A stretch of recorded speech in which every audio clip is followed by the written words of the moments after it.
You were lied to. From the very first day you sat in that classroom, staring at dusty textbooks filled with drawings of ancient ferns and towering dinosaurs, they fed you a story. A comfortable story. A story designed to make you nod your head and never ask questions. They told you coal comes from plants. Ancient forests, they said. Trees that fell 300 million years ago, compressed slowly over unimaginable spans of time, transformed into the black rock you burned to heat your home. Perhaps you never questioned it. Maybe you simply accepted it, the way we accept so many things we're told by authorities in white coats and prestigious universities. But here's something they didn't tell you. Something they couldn't explain away, no matter how many degrees hung on their walls. Have you ever stood near burning coal? Not just glimpsed it, but truly breathed in its smoke, felt its heat on your face? If you have, you might remember something odd. Something that doesn't quite fit the official narrative. The smell. Not the crisp, woody scent of burning logs in a fireplace. No. Something else entirely. Something heavier, denser, almost meaty. Why would ancient plants smell like flesh when they burn? The official version, a story full of holes. Let's examine what they teach in every geology textbook, in every university across the world. The official story goes like this. During the Carboniferous period, roughly 300 to 360 million years ago, vast forests covered the earth. These weren't forests as we know them today, but strange jungles of giant ferns, club mosses, and primitive trees. When these plants died, they fell into swamps, layer upon layer, year after year, century after century. They accumulated. Eventually, sediments buried them. Pressure built, heat increased, and slowly, very slowly, over millions of years, these plant remains transformed into coal. It sounds reasonable, doesn't it? Scientific, measured, safe. But what if I told you this story has more holes than a moth-eaten sweater? Question 1. The problem of layers. If coal formed continuously over hundreds of millions of years, where's all the other coal? Think about it. Earth is 4.5 billion years old, according to mainstream science. Plants have existed for over 400 million years. So why do we only find significant coal deposits from one specific period? Where's the coal from 200 million years ago? From 100 million years ago? From 50 million years ago? If the process is natural, ongoing, and continuous, coal seams should exist at many different geological depths, representing many different time periods. Yet they don't. Instead, we find massive coal deposits concentrated in specific horizontal layers. Layers that stretch for hundreds, sometimes thousands of kilometers, all at the same depth. What does that suggest to you? Perhaps not slow accumulation over time, but something else entirely. Something sudden, something catastrophic. A single event that buried organic material across vast territories all at once. Question 2. The decay dilemma. Here's another problem they conveniently ignore in text rooms. Wood rots. You know this. Leave a fallen tree in your backyard, and within 50 to 100 years, it will be gone, completely decomposed, returned to soil, bacteria, fungi, insects. They devour organic matter with remarkable efficiency. So how did these ancient forests avoid rotting?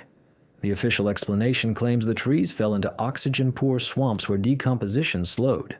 But slowed isn't stopped. Even in swamps, organic material breaks down. For wood to be preserved and transformed into coal, it must be buried quickly. Not over thousands of years, not even over hundreds of years. Rapidly. Almost instantaneously, in geological terms. What natural process buries entire forests, covering thousands of square kilometers, in a matter of days or weeks? Not gradual sedimentation, not slow swamp formation. Only one thing fits. A catastrophic flood. A deluge. a wave of sediment-laden water that swept across continents, entombing everything in its path. Question 3. The perfect flatness. Have you ever seen a coal seam? Not in pictures, but in person, exposed in a mine or a cliff face? If you have, you'll remember one striking feature. They're flat. Perfectly, impossibly flat. Horizontal layers ranging from half a meter to 30 meters thick, extending for hundreds of kilometers without significant variation in depth. Think about that for a moment. These are supposed to be ancient forests, but forests aren't flat. Trees don't grow in perfectly horizontal arrangements. They don't fall into neat, organized layers. Real forests are chaotic. Trees of different heights, different ages, fallen at different angles, roots and branches tangled together. Yet coal seams show none of this chaos. Instead, they display the characteristics of sedimentary deposition. Material suspended in water, settling as the water calmed, forming uniform horizontal strata. This isn't the signature of a forest. This is the signature of a flood. The smoking gun, what they found in the coal. Now we arrive at the most disturbing part of this investigation. The part that makes geologists uncomfortable. The part that gets quietly swept under the rug, excluded from textbooks, dismissed as contamination or hoaxes, without proper investigation. Objects, modern objects, human objects, found embedded inside coal seams. The documented discoveries. In 1844, in Scotland, workers discovered an iron instrument embedded in a coal seam near Glasgow. Not on top of the coal, not mixed in with surface debris, inside the coal itself. The find was so unusual that it was presented to learned societies where scholars examined it with confusion. Their conclusion? Perhaps it was part of a drill bit from earlier mining operations. A convenient explanation. But one that requires us to believe the iron somehow migrated into solid coal, leaving no drill hole, no fracture, no trace of entry. Fast forward to 1891, Morrisonville, Illinois. Mrs. S.W. Culp broke open a lump of coal to feed her stove. Inside, embedded within the coal matrix itself, she found a gold chain. Not just any chain, but an intricate piece of jewelry, 8 carats.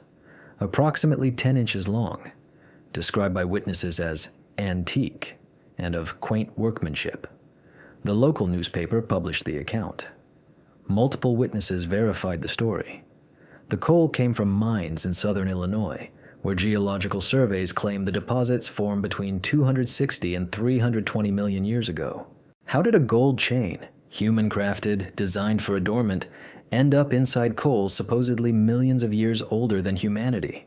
The same year, in Illinois, another discovery. An iron chain with 12 links, found embedded in coal. Again, not on the surface, not mixed with mining debris, enclosed within the coal itself. 1912, Sulphur Springs, Oklahoma. Workers at the municipal electric plant broke open a large lump of coal. Inside, an iron pot. Rough cast iron, clearly manufactured.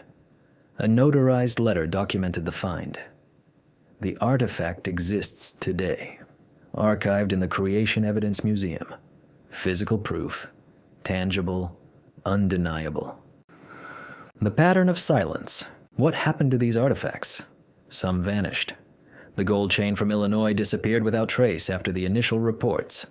Others were dismissed, filed away in museum basements, labeled as anomalous, and forgotten. The pattern repeats.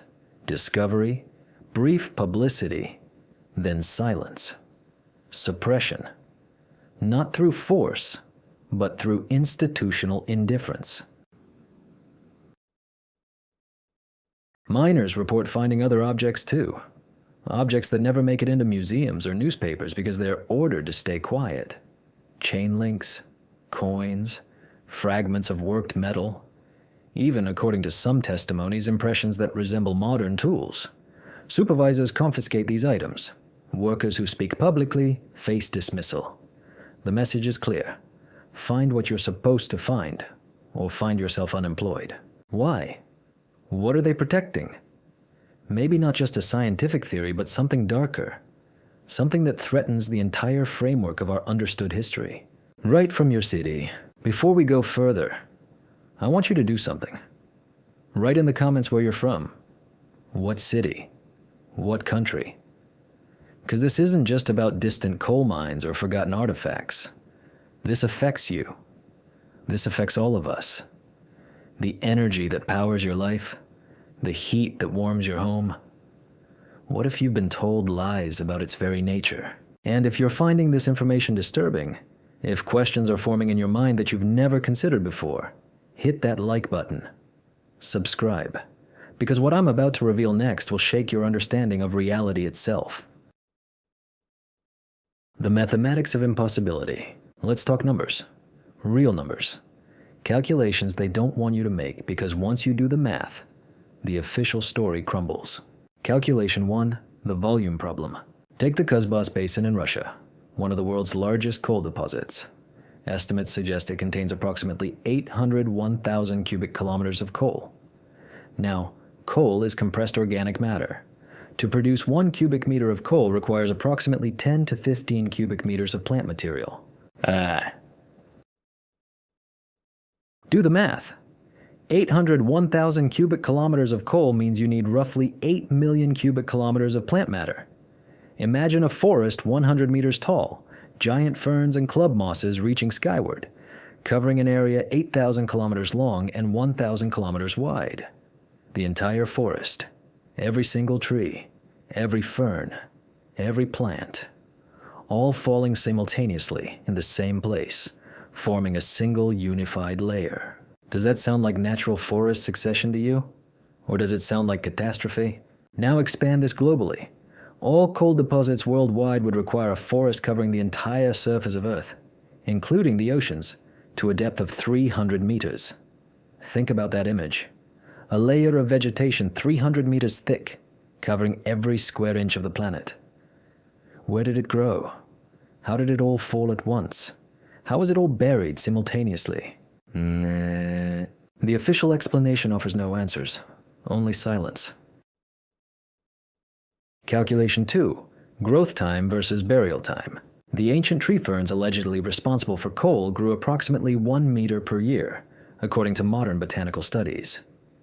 To reach 100 meters, the height necessary for the biomass calculations, requires 100 years of growth. But remember, coal seams are uniform, single layers. This means all those trees, across thousands of square kilometers, had to fall simultaneously to create one consistent seam. What force knocks down an entire continental forest in unison? Not wind, not disease, not fire, only a wave. A tsunami of unimaginable proportions. A wall of water and sediment that swept across the land, uprooting everything, mixing it together, burying it under meters of mud. Calculation 3, the decomposition race. Wood decomposes in roughly 50 years under normal conditions. Even in oxygen-poor environments, decay continues, just slower. For plant material to survive and become coal, it must be buried faster than it rots. This means sediment must cover the organic material at a rate of at least 2 meters per year, every year, across areas spanning thousands of square kilometers. Where does that much sediment come from? How does it arrive so quickly, so uniformly, over such vast distances? Gradual processes cannot explain this. Rivers deposit sediment slowly in localized floodplains. Normal geological processes work on timescales of thousands or millions of years, but the evidence demands speed, rapid burial, catastrophic deposition. Only one mechanism fits: a global or near global flood event. A deluge that mobilized vast quantities of sediment, carrying it across continents, burying everything beneath it. Calculation 4, the chemical contradiction. Now we arrive at perhaps the most damning evidence of all: the chemistry. Anthracite coal, the hardest, purest form, contains approximately 92 to 98% carbon, but it also contains nitrogen, between 1 and 2.5%, and sulfur, anywhere from 0.5% to 4%. Compare this to wood. Modern wood contains roughly 49 to 50% carbon, 0.1 to 0.3% nitrogen, and less than 0.5% sulfur. Notice the problem? Coal has 8 times more nitrogen than wood, and up to 60 times more sulfur. Where did this extra nitrogen and sulfur come from? Nitrogen is abundant in proteins, animal proteins. Sulfur is concentrated in hair, nails, skin, cartilage, animal tissues. The chemistry doesn't match plant matter. It matches something else. Something organic, yes, but not botanical, animal, perhaps even human. Remember that smell? That meaty odor when coal burns? Now you know why. You're not burning ancient ferns. You're burning something far more disturbing. Let's dive deeper into the chemical evidence, because once you understand what you're really burning, there's no going back to comfortable ignorance. The composition breakdown. Anthracite coal contains 92 to 98% carbon, 1 to 2.5% nitrogen, and 0.5% to 3% sulfur. Wood contains 49 to 50% carbon, 0.1 to 0.3% nitrogen, and less than 0.5% sulfur. The gap isn't small. It's enormous. An 8-fold difference in nitrogen, a 60-fold difference in sulfur. These aren't minor variations you can explain away with geological processes or chemical transformation. These are fundamental compositional differences that point to entirely different source materials. What contains high nitrogen? Proteins, muscles, organs, blood. What contains high sulfur? Keratin, hair, nails, skin, cartilage, connective tissue. The chemistry screams one conclusion. Coal contains substantial amounts of animal organic matter, not just plants. Perhaps not even primarily plants. That smell again. Remember when we started? That meaty smell when coal burns? Now the chemistry explains it. When sulfur compounds from keratin combust, they produce that distinctive odor. Not the clean, woody scent of burning logs. Something heavier. Something that triggers a primal recognition in your brain, even if you don't consciously acknowledge it. You're smelling the combustion of animal proteins, tissues, maybe even human remains. How many times have you stood near a coal fire, breathing in that smoke, never knowing? How many generations burned coal for warmth, for industry, for progress, never asking what it truly was? The isotope anomaly. Scientists can measure isotope ratios in carbon, specifically the ratio of carbon-12 to carbon-13. Different time periods, different atmospheric conditions, produce different ratios in plant tissues. Plants from 300 million years ago should show isotopic signatures consistent with the Carboniferous atmosphere. But they don't. Multiple studies have found that coal's isotope ratios match modern plants more closely than ancient ones. The ratios suggest much younger organic material, perhaps thousands of years old, not millions. Mainstream science ignores this data. It doesn't fit the narrative, so it's dismissed as contamination or anomalous. But what if it's not anomalous? What if it's the truth they can't acknowledge? Microscopic horrors. Under electron microscopes, researchers have found structures in coal that shouldn't exist. Fibers identical to human hair in structure, cellular patterns resembling bone tissue, collagen fragments, the protein that forms tendons, ligaments, skin. Perhaps these findings appear in obscure journals, mentioned once, then never referenced again. Perhaps researchers who pursue these lines of investigation find their funding mysteriously cut, their papers rejected, their reputations questioned. The pattern repeats. Discovery, suppression, silence. The laboratory proof. Here's something they really don't want you to know. In 1983, Argonne National Laboratory in the United States conducted an experiment. They took ordinary wood and subjected it to high pressure, 1,000 atmospheres, and moderate heat, 350 degrees Celsius, in an oxygen-free environment. 9 months later, they had coal. Not 300 million years, 9 months. The process doesn't require geological timescales. It requires pressure, heat, and anaerobic conditions, all of which could be produced in a single catastrophic event involving massive sediment loads, friction, and rapid burial. The experiment proved that coal formation can happen quickly. Yet textbooks still teach the old story. Why? Maybe because rapid formation implies recent formation. And recent formation implies something happened, something they don't want us to remember. The catastrophe. So what happened? If coal isn't ancient plant fossils but rather the compressed remains of organic matter, plant and animal, buried catastrophically, when did this occur? The timeline, 1810 to 1816. Look at the historical records from the early 19th century. Strange things happened. Climate anomalies, crop failures, the infamous year without a summer in 1816, officially attributed to the eruption of Mount Tambora in 1815. But the mathematics don't work. Tambora was allegedly 7 times more powerful than Krakatoa, yet both produce similar global effects. Something doesn't add up. Maybe Tambora wasn't the cause. Maybe it was a symptom. One volcanic event among many, all triggered by something larger. 3 stages of destruction. Imagine this scenario, not as fact, but as possibility. What if? Stage 1, the energy wave. An energetic pulse of unknown origin sweeps across continents. Not heat, exactly. Not radiation in the conventional sense. But something that disrupts biological systems at a cellular level. Animals collapse. Humans fall. Not everyone, perhaps. Not everywhere. But across vast territories, sudden death. Mass mortality events that leave bodies intact, undecayed, because death came too quickly for normal decomposition to begin. Stage 2, the mud flood. Hours or days later, the ground itself liquefies. A phenomenon called fluidization, where sediment saturated with water loses cohesion and flows like liquid. Imagine waves of liquefied earth, 50 to 100 meters high, rolling across landscapes.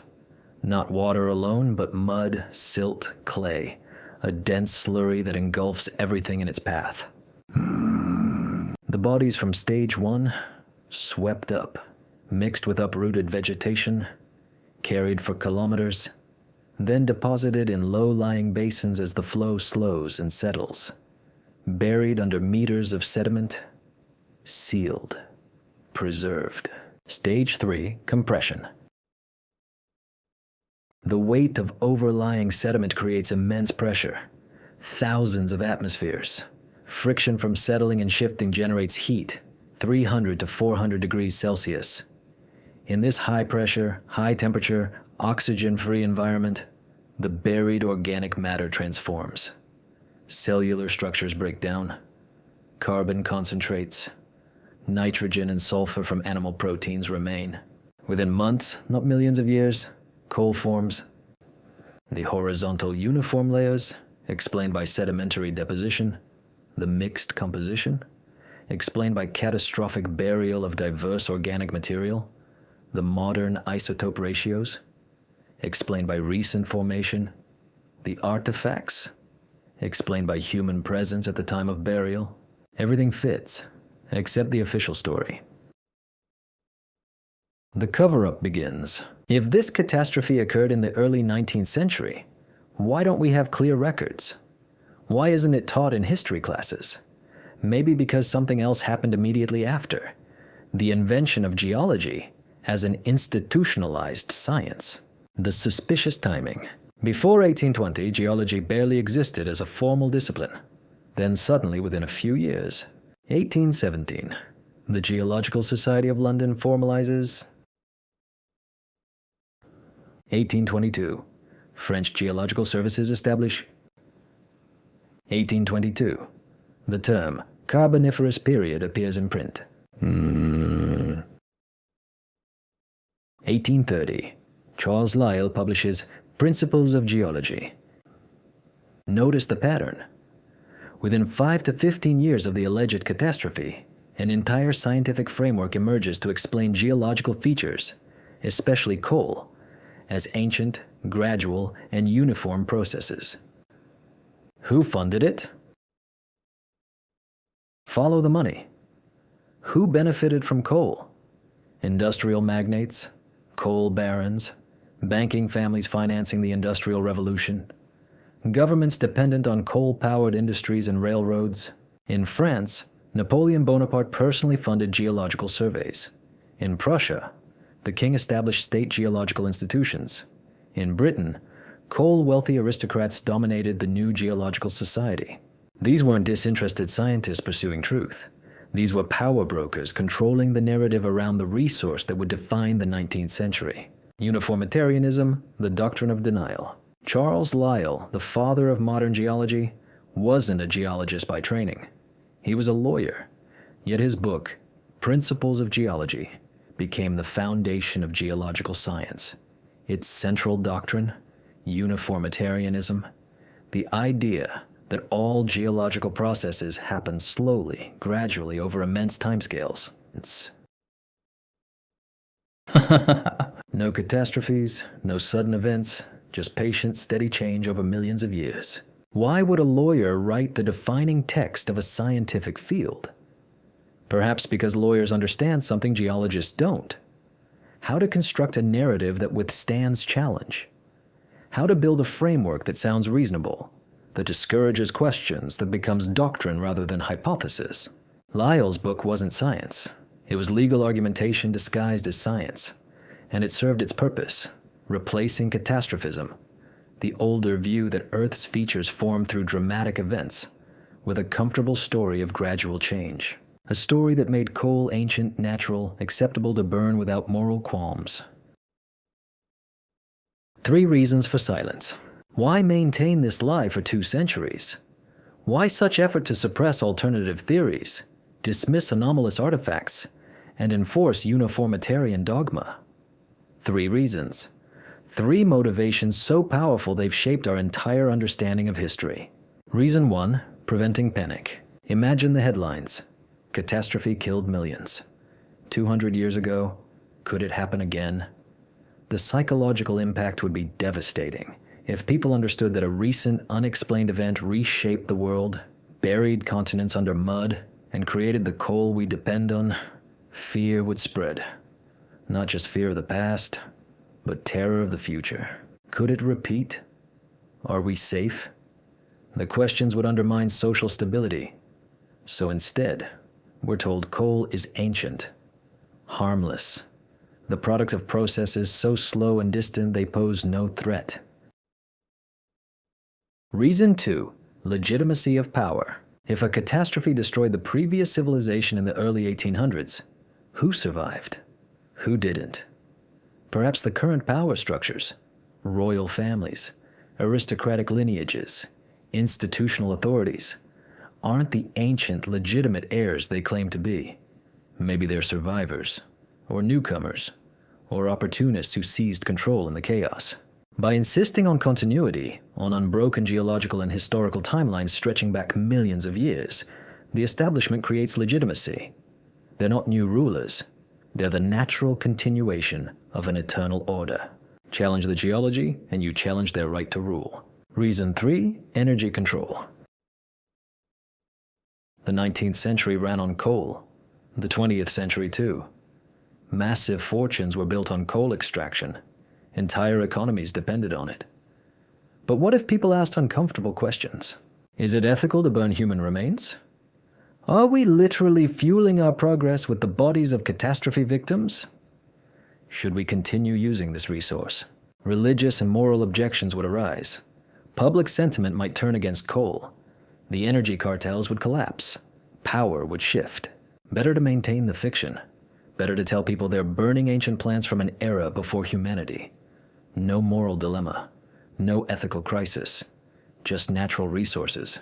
Value neutral. Available for exploitation. The enforcement mechanism. How does a lie survive for 200 years? Through systems. Institutions designed not to discover truth, but to maintain consensus. Universities training obedience. Modern education teaches memorization, not critical thinking. Students learn to recite approved theories. Those who question, who ask, "But what about this contradiction?" or "How do you explain this anomaly?" face lower grades. Criticism of foundational theories is labeled fringe or pseudoscience. The system selects for compliance. Only those who accept the narrative advance to positions of authority, where they then enforce the same narrative on the next generation. Museums hiding evidence. Artifacts that contradict the timeline vanish, not through dramatic conspiracy, but through bureaucratic indifference. An iron nail from coal, filed as provenance uncertain. A gold chain, possibly contaminated sample. An iron pot, requires further study. Study that never comes. Items disappear into storage. Records get misplaced. Decades pass. Eventually, even the curators forget the artifacts exist. Journals, gatekeeping publication. Try publishing a paper questioning coal's formation timeline. Watch it get rejected. Not because the data is wrong, but because it contradicts established theory. Peer review becomes consensus enforcement. Novel ideas are dismissed as extraordinary claims requiring extraordinary evidence. A standard so high it becomes impossible to meet. Scientists learn quickly. Conform or perish. Publish orthodox research, receive funding. Challenge orthodoxy, become unemployable. Careers, the price of truth. What happens to the geologist who publicly questions whether coal is 300 million years old? Ridicule, dismissal, unemployment, not through official censorship, but through social and professional ostracism. Colleagues distance themselves. Funding dries up. Invitations to conferences stop arriving. The message is clear without being spoken. Stay silent or lose everything. This is the world you live in, a world built on lies, fueled by lies, taught through lies. But now you know. The chemistry doesn't match. The mathematics doesn't work. The artifacts exist. The evidence contradicts the story. What you do with this knowledge is up to you. Write in the comments. Does this change how you see the world? Will you ever look at coal the same way again? And remember, they don't want you sharing this. They don't want these questions spreading, so share it. Subscribe. Let others wake up to the truth they've been hiding beneath your feet.